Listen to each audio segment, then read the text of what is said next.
ഈ NSSഉം SNDP ആയിട്ടുള്ള സഹകരിച്ച് മുന്നോട്ട് നീങ്ങണമെന്നെ സംബന്ധിച്ച് ഇന്ന് ഇന്നലെ ഒരു അഭിപ്രായം പറഞ്ഞായിരുന്നു. അതെ, അതിനൊരു പശ്ചാത്തലം എന്താണ് ശരിക്കും ഇപ്പോഴത്തെ ഒരു അവസ്ഥയിൽ?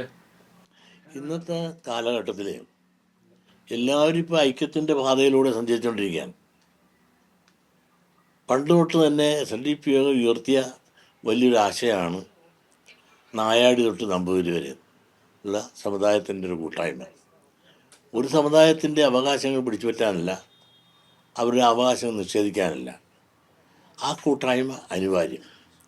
മറ്റ് സമുദായങ്ങളെല്ലാം ഒന്നിച്ചു നിന്ന് അത് നന്നാകുമ്പോൾ ഈ വിഭാഗവും ഈ ഹിന്ദു വിഭാഗങ്ങൾ ഭിന്നിച്ചു നിൽക്കുന്നത് കാലഘട്ടത്തിന് അനുയോജ്യമല്ല, അനുയായികൾക്ക് അതൃപ്തിയല്ല.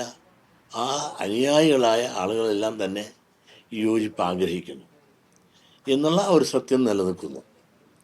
നിർഭാഗ്യവശാൽ അത് പിന്നാലെ ആ യോജിപ്പ് വിയോജിപ്പായി മാറി. അത് മനഃപൂർവ്വമല്ല, അവിടെ കൊണ്ട് ഞങ്ങളെ എത്തിച്ചു എന്നുള്ളതാണ് കാര്യം. അതിൽ പ്രധാന ഘടകം സംവരണമാണ്. ഈ സംവരണം എന്നുള്ള വിഷയത്തിൽ എന്നെ മുൻനിർത്തി അന്ന് ലീഗ് നേതൃത്വം പുറകിൽ നിന്നുകൊണ്ട് ഈ സംവരണത്തിൻ്റെ കാര്യവുമായി ബന്ധപ്പെട്ട് വരുന്ന കാര്യങ്ങളിലെല്ലാം കേരളത്തിലും ഇന്ത്യയിലും പല മേഖലകളിലും പ്രതിഷേധങ്ങളും സമ്മേളനങ്ങളും ധർണകളും എല്ലാം നടത്തിക്കുവാൻ SNDP യോഗത്തെ മുന്നിൽ നിർത്തിക്കൊണ്ടും മുസ്ലിം നേതൃത്വങ്ങളും അനുയായികളും ലീഗും പിൻബലം നൽകിക്കൊണ്ടും ഒരുപാട് സമരങ്ങളെല്ലാം നടത്തി. അപ്പോഴെല്ലാം തന്നെ ഈ നായർ ഈഴവ ഐക്യം എന്നുള്ള ആ ആശയത്തോട് ലീഗ് വളരെ അസംതൃപ്തിയും അതിനെതിരായ നിൽക്കണമെന്നുള്ള ആഗ്രഹങ്ങളും ആ യോജിപ്പ് സമൂഹത്തിന് നല്ലതല്ല എന്നും സവർണ ഫാസിസ്റ്റുകളാണെന്നും സവർണാധിപത്യത്തിന് വേണ്ടി നിൽക്കുന്നവരാണെന്നും ചാതുർവർണ്ണ്യം പുനഃസ്ഥാപിക്കാൻ വേണ്ടി ശ്രമിക്കുന്നവരാണെന്നും എല്ലാം പറഞ്ഞ് ഞങ്ങളെല്ലാം ഉപദേശിച്ച് നമ്മൾ പിന്നോക്കക്കാരായ നമ്മളെല്ലാം ഒന്നിച്ച് നിൽക്കണമെന്നും സംവരണ സമുദായക്കാരായ നമ്മളെല്ലാം ഒന്നിച്ച് നിൽക്കണമെന്നും പറഞ്ഞുകൊണ്ട് വളരെ നാളുകൾ ഞങ്ങളെ നയിച്ചു. പ്രത്യേകിച്ച് വന്ന് LDFിൻ്റെ ഭരണകാലമാണ്. ആ LDFിൻ്റെ ഭരണകാലം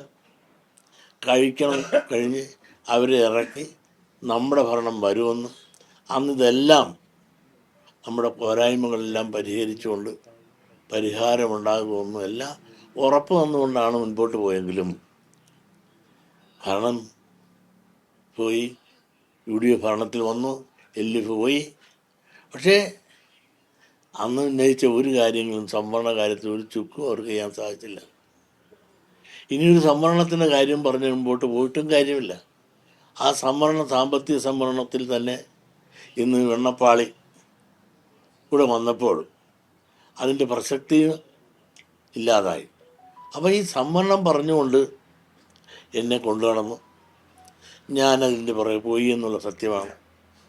പക്ഷേ കാര്യങ്ങൾ തിരിഞ്ഞു നോക്കുമ്പോൾ കുറ്റബോധം എനിക്ക് മനസ്സിലായി. ചതിക്കപ്പെട്ടു.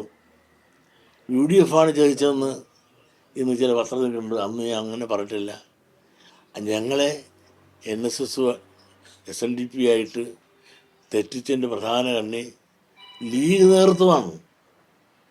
ലീഗ് നേതൃത്വം ആണ് NSSനെ SNDPയെയും തമ്മിൽ തെറ്റിക്കുന്നത് യോജിക്കാൻ പാടില്ല എന്ന് പറഞ്ഞുകൊണ്ട് ഞങ്ങൾ അകറ്റി നിർത്തിക്കൊണ്ട് ഈ പണികളെല്ലാം ചെയ്തു.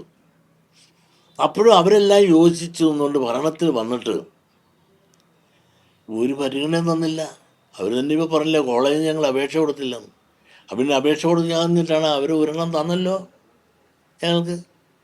ഞങ്ങൾ എല്ലാ കൊല്ലവും പുൽപ്പള്ളിയിൽ കൊടുക്കാറുണ്ടല്ലോ, എഞ്ചിനീയറിംഗ് കോളേജിൽ കൊടുക്കാറുണ്ട്, ആർട്സ് ആൻഡ് സയൻസ് കൊടുക്കാറുണ്ട്, അവിടെ ഫീസ് കെട്ടി വെക്കാറുണ്ട്.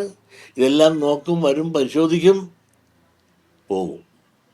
ഇങ്ങനെ അവഗണന മാത്രം അനുഭവിച്ചുകൊണ്ട് വന്ന് ഇന്ന് എവിടെ എത്തി?